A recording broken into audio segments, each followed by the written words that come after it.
Bonjour à tous mes parents ivoiriens, bonjour à tous mes parents africains, bonjour à tous les parents du monde entier. C'est Degen du SLPG et tout le monde me connaît aujourd'hui.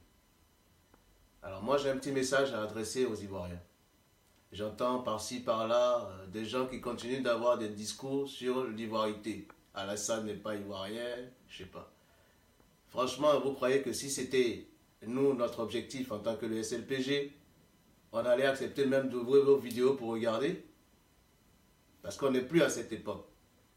Parce qu'aujourd'hui, ce qui a fait que vous n'avez pas compris le problème qui est arrivé à la Côte d'Ivoire, ce qui a fait que la guerre s'est passée en Côte d'Ivoire et que vous n'avez pas compris les sources de cette guerre, c'est parce que vous n'avez pas compris ce que c'était que la démocratie. Malheureusement, on ne vous a pas enseigné c'est quoi la démocratie. Pourtant, c'est simple. Laurent Gbagbo, il est venu avec sa politique de démocratie. Mais est-ce qu'il a dit la vérité aux gens sur ce qui c'est que la démocratie dans un pays? Et une démocratie dans un pays dépend encore de l'installation du système même démographique du pays lui-même. Donc la Côte d'Ivoire, ce n'est pas le Mali, ce n'est pas le Sénégal, ce n'est pas le Gabon, c'est la Côte d'Ivoire. Donc la manière dont le pays lui-même est régi, sa démocratie va dépendre de ces régissements-là. Et on est un pays qui est très ouvert, donc très polyglotte, très ouvert au peuple étranger. Alassane Draman Ouattara, il est président de la République, point barre. On a fini cette histoire, on passe à autre chose.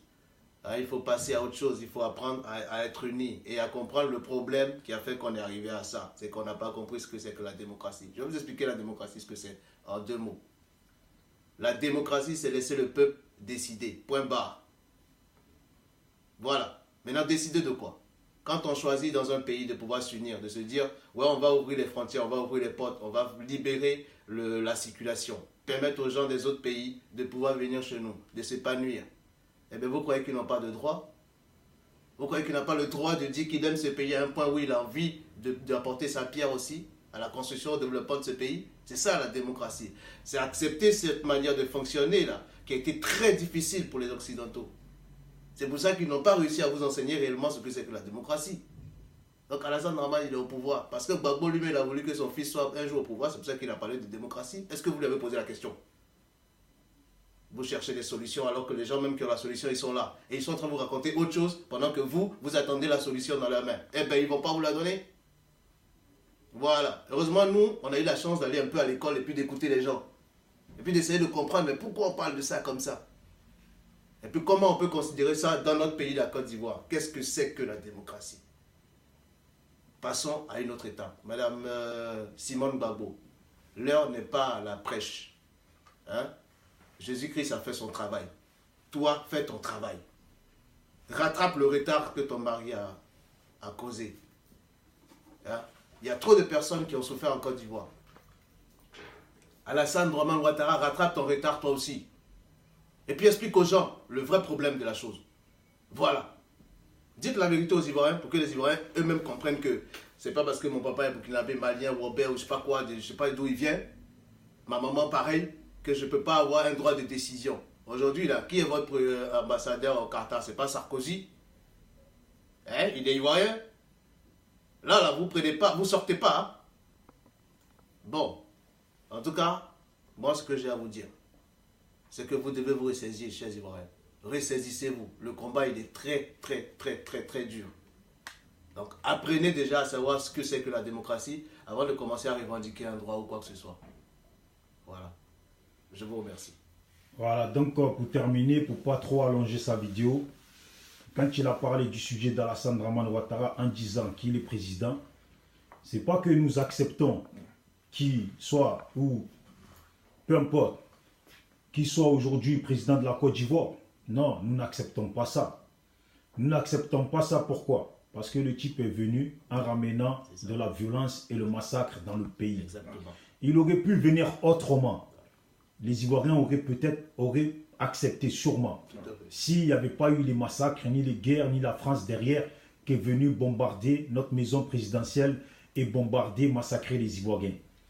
Parce qu'il faut être honnête, si Alassane il était venu, qui s'était présenté sans problème et qu'il avait gagné, tout ça sans causer de problème, vous comme nous ou comme le reste du monde l'aurez accepté. On l'aurait accepté. Parce qu'en réalité, ce que vous n'acceptez pas, c'est le fait qu'il a ramené une rébellion en Côte d'Ivoire, qu'il a fait tuer des Ivoiriens en Côte d'Ivoire, qu'il a fait que des rebelles ont pris aujourd'hui la possession de la Côte d'Ivoire, qu'il a fait que la richesse d'aujourd'hui de la Côte d'Ivoire est ramassée par les Occidentaux. Tu as compris? Vous avez compris? Parce qu'aujourd'hui, le cas d'Alassane vous dérange comme ça nous dérange. Mais on ne va pas s'asseoir dessus et se fixer sur ça et ne pas avancer. Non. Vous avez compris? Parce qu'Alassane, là, ça fait depuis quoi? 2010 qu'il est au pouvoir de la Côte d'Ivoire. On le veut ou on ne le veut pas, il est là. Voilà. Maintenant, là, on le veut ou on ne le veut pas. Lui, il sait que nous, on ne le veut pas à lui. Voilà. Mais il est là et il est posé. Qu'est-ce que nous allons faire? Qu'est-ce que nous allons pouvoir faire pour régler les autres détails qui sont dans notre tête, dans notre cœur et qui nous rongent? Comme on veut tous qu'il n'y ait plus de rebelles en Côte d'Ivoire. Mais aujourd'hui, les rebelles sont là. Quelle situation, quelle solution on va trouver pour que ce pouvoir-là change et que le cas des rebelles soit réglé de la façon dont nous le considérons aujourd'hui dans notre cœur et dans notre esprit? Vous avez compris? C'est ça le plus important. Donc, essayons d'avancer vers les vraies choses qui vont faire qu'on aura ce que nous souhaitons. Mais ne restons pas à persister. Alassane n'est pas ivoirien, Alassane n'est pas ivoirien. Ça là, on s'en fout de ça maintenant. On sait qu'Alassane n'est pas ivoirien. Même le plus petit ivoirien qui est né en 2010 là, aujourd'hui là, il sait que les Ivoiriens considèrent qu'Alassane n'est pas ivoirien. Bon, on passe à quoi? C'est quoi l'autre chose sur laquelle nous devons nous pencher? Gbagbo est en prison. Voilà maintenant Madame Simone Gbagbo. Pourquoi je corrige? Parce que beaucoup le prendront mal. Ce n'est pas une histoire de le prendre mal. Mais l'heure n'est plus à la prêche. Quand j'entends Madame Simone Gbagbo dire que dans ses songes, elle a vu Dieu. Franchement, je ne vais même pas m'étaler dessus. Que dans ses songes, elle a vu Jésus. Je ne veux pas m'étaler dessus. Vous savez pourquoi Alassane a facilement utilisé cette option-là? Les chrétiens n'aiment pas les musulmans et que nos parents musulmans l'ont avalé. C'est parce qu'au temps de Gbagbo, c'est là qu'on a vu les brouteurs en Côte d'Ivoire. Même si ça a arrangé aussi les jeunes qui ont bien réussi parce qu'ils broutaient les Français. Ça ne dérange personne. Mais c'est au temps de Gbagbo qu'il y a eu tous ces prophètes arnaqueurs. Ces mêmes prophètes-là, quand Gbagbo est tombé, que vous les Ivoiriens, comme nous vous en conviendrez, que vous les avez tous traités, ou vous avez tous dit que ce sont eux qui ont trahi et qui ont manipulé Gbagbo et sa femme. C'est à cause d'eux que Gbagbo est tombé comme ça facilement parce qu'il a cru à leurs paroles. C'est ce que vous avez dit. On a vu les vidéos, plusieurs vidéos. Aujourd'hui, Madame Gbagbo sort et ces mêmes prophètes, ils reviennent encore. Et vous ne dites rien. Pourquoi vous ne dites rien? C'est ça la question. Pourquoi vous ne dites rien? Ne venez pas demain dire c'est encore les mêmes prophètes qui ont fait ci, qui ont fait ça. Madame Gbagbo, moi je fais juste l'appel que derrière ton pagne africaine, il y a une corde qui est accrochée derrière. Et cette corde, tu sais c'est quoi la corde?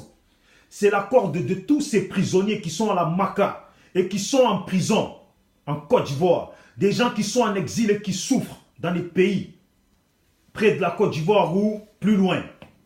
Ces gens-là sont en exil à cause du combat que toi tu as mené avec ton mari. Tu sais, quand tu étais en prison, les Ivoiriens disaient tous, même les parents bêtés disaient, c'est la femme de Gbagbo qui a du caractère, pire que son mari. C'est la femme de Gbagbo qui a convaincu son mari à ne pas quitter le pouvoir. Donc aujourd'hui, on considère aussi que ces gens-là qui sont en prison, ils sont parce que Mme Gbagbo avait dit à son mari de ne pas quitter le pouvoir intelligemment. On ne te lance pas la pierre, juste on te fait savoir que derrière toi, il y a des Ivoiriens qui sont en prison. Donc, si tu as vu Dieu, si tu as vu Jésus, c'est bien de prêcher, que Dieu te garde, que Dieu te protège. Mais, tu expliques dans ta vidéo que Dieu t'a dit que les rebelles sont aussi ses enfants, donc ils ne peuvent pas leur faire du mal. Mais, les gens disent aussi que Mme Gbagbo, tu ne t'entends pas avec Afin Guessan. Donc les rebelles qui ont massacré les Ivoiriens, tu aimerais aller à la paix avec eux et ne pas aller à la paix avec Afin Guessan. Et moi, je corrige, hein, Afin Guessan, j'en ai rien à foutre. Il va se faire enculer. Pour préciser. Mais c'est pour dire, si les rebelles qui ont massacré les Ivoiriens sont les enfants de Dieu, Afin Guessan est l'enfant de Dieu, commence par nettoyer devant chez toi. C'est comme ça. Prends ton balai, commence par nettoyer devant chez toi avant d'appeler les gens à la paix avec les rebelles. La Côte d'Ivoire, on veut la paix. C'est pour ça, c'est fini, on ne veut plus des histoires de ivoirité. On n'en veut plus des histoires de Côte d'Ivoirien d'abord. On veut juste la paix en Côte d'Ivoire. L'histoire de Ivoirien d'abord, ça veut dire quoi? En gros, vous voulez dire quoi? Qu'il faut que les biens de la Côte d'Ivoire reviennent aux Ivoiriens. Qu'il faut que la richesse de la Côte d'Ivoire revienne d'abord aux Ivoiriens. Beaucoup de gens font des vidéos et en ont contre les Africains comme eux. Mais ils oublient qu'en Côte d'Ivoire, ceux qui possèdent les biens de la Côte d'Ivoire sont d'abord les Français, les Blancs qui vivent tous au bord de la mer de la Côte d'Ivoire où les Ivoiriens n'ont même pas une place. Et tout ce qui est d'eux, étrangers en Côte d'Ivoire, vous pensez vraiment que peu importe la paix qui va venir en Côte d'Ivoire, vous pensez vraiment que celui qui a perdu son champ ne va pas vouloir prendre son champ? Celui qui a perdu sa terre ne va pas vouloir récupérer sa terre? Vous pensez vraiment que celui qui a vu son père se faire massacrer et que le voisin habite juste à côté, qui ne peut rien lui dire aujourd'hui, vous pensez qu'après la paix, il va le regarder comme ça? Donc là, il y a des choses qu'on veut, on ne veut pas là. Beaucoup de gens les régleront à leur façon. Je vous le répète bien, il y a des choses qu'on veut, on ne veut pas. Beaucoup de gens les régleront à leur façon. Donc, concentrons-nous sur la Côte d'Ivoire, la paix, le bien-être de la Côte d'Ivoire de Houphouët-Boigny. C'est autant de Houphouët-Boigny qu'on a vu grand basilique en Côte d'Ivoire qui est encore là. C'est autant de Houphouët-Boigny qu'on aurait pu voir, autant de prophètes, et on ne les a pas vus. C'est quoi tous ces prophètes-là? C'est quoi tous ces arnaqueurs-là? Et vous acceptez ça? L'histoire de Dieu, Il faut accepter. Il faut refuser ce genre de choses. Je m'arrête là. Arrêtez. La vidéo est trop longue. Voilà. Big up Voilà. à tous les nouveaux membres du SLPG. Voilà. Big up et on appelle tout le monde à rejoindre le SLPG. Car ici, seul le peuple gagne. Donc, big up à David le mannequin, SLPG, en force, on est ensemble. Big up à Cannibal 13, SLPG, en force, on est ensemble. Big up à Jackie Zappa, champion, on est ensemble, en force. Big up à Armand Azirifix, champion, tout terrain, en force, on est ensemble. Big up à Conscience SLPG, champion tout terrain, on est ensemble, en force. Big up à Clarisse Nokbo, SLPG, la championne tout terrain, on est ensemble, en force. Big up à moi-même, bisous d'Afrique. Big up à Degen, on est ensemble, en force. Et big up à tous ceux qui pensent à nous rejoindre et à tous ceux qui vont rejoindre le combat du SLPG. Au passage, je fais un big up à Michael Nadje, en force, on est ensemble. Big up à Abdul Karim Djarasouba, en force, on est ensemble. Big up à Jason Roméo, en force, on est ensemble. Voilà. Seul le peuple gagne.